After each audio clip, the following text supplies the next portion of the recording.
My dear friends, here we have some recovered archival footage found in a sunken ship circa 200 BC of what we think is how people used to make pasta in ancient times.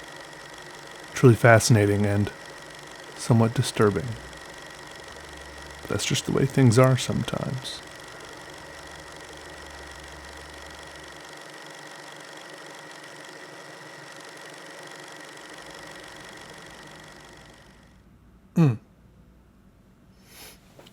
It's pretty crazy what some people used to do, all for a bite to eat. I just thought it was interesting. Anyways, pens up, everybody. It's time to draw.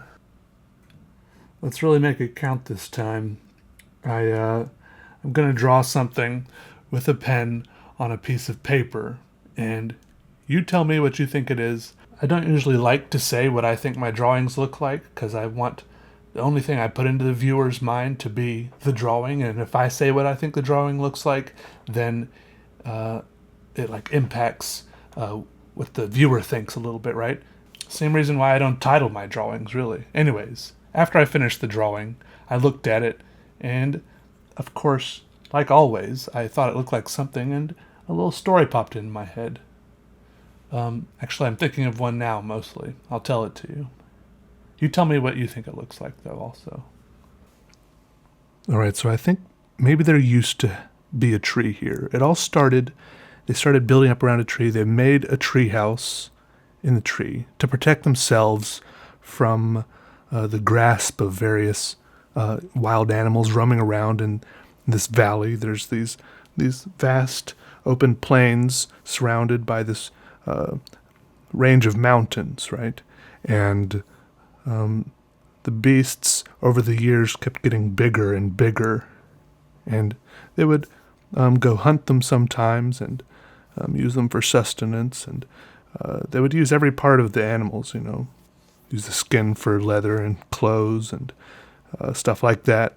And over time, as the civilization progressed, they didn't branch out to other trees because there weren't many other trees, but they stayed in this one tree and kept on building up on it and adding to it, and eventually the tree was consumed entirely by their structure, by a bit of a mega structure, if you will.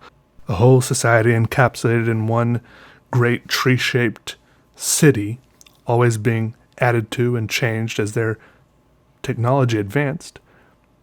And over the years, like I said, the animals started getting bigger and bigger as well, and they found out that these great beasts, lumbering slowly along the plains, they were tough to kill, they were a great foe, but they could use the bones for all sorts of things. First of all, the various leg bones and mostly the ribs made fantastic struts and building materials, as they seemed to be made of something they could find nowhere else. And so their building, their structure, became riddled with all sorts of these monster bones. And they also realized that they could break these bones down and grind the bones to make their bread. So they built a great windmill on top of their structure to work these massive millstones, grinding day and night to make not only their bread, but also they puffed the powdered bones up into the sky, and it lingered up into the sky in great clouds, and the moisture would attach to the powder in the sky and then rain down in a sort of bone rain that would fertilize the grass and anything else they planted there. And so they would be able to plant incredibly well-fertilized crops that grew up thicker and stronger. And they started even domesticating these great beasts that were prowling around and feeding them these bigger, better crops that they were growing. And the beasts got even bigger, and they kept on using their bones every now and then. I mean, they kind of started liking them, but still, you domesticate things, but sometimes you still use them and cut one's head off every now and then because you need a few more rib bones to add another wing onto your superstructure. It's tough, but that's just the way it goes. And that's how they move forward. Everyone lived pretty happily there. Everyone had something to do. They were working hard. Sometimes things seemed a little worse. Sometimes things seemed a little better, and it was a little unpredictable, right? When things seemed like they were getting better, sometimes they immediately took a turn for the worse, but they kept on trying. They kept on giving it their all.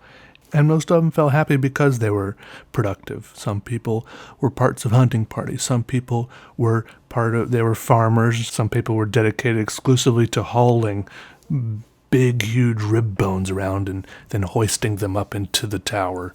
Some of the rib bones were big enough to be hollowed out and lived in, the size of, well, buses on our world. As you can see, their structure did get a little precarious sometimes, so they put a little turret on there to keep things from running up to it, and some of these monsters had pretty big horns and liked to batter and ram at things, so they built a little defensive turret. Everyone likes a good defensive turret, just to plink at things that get too close. You want to keep things at arm's length sometimes. And they had like a little welcome center down there at the bottom for tourists from other lands who came to visit. There's a little gift shop and everything. You could buy patches and shot glasses and scarves and long sleeve t-shirts and everything. Their structure towered farther and farther up into the sky, looking kind of rickety, but actually very sturdy, as it was just riddled and crisscrossed with all these giant monster ribs. And it became the talk of the whole planet.